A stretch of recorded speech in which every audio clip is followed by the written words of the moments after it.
How to transfer a video to a GIF on Likee app.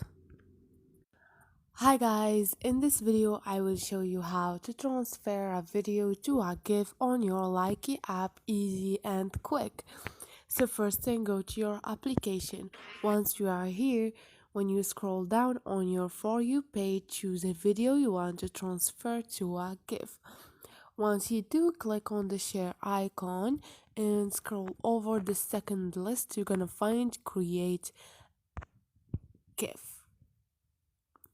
Wait for a second,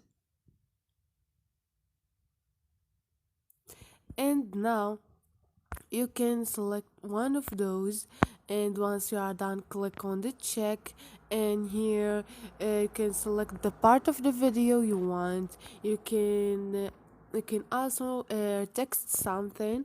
Once you are done, click on the check and click on the check again, and now you are creating a video to a GIF.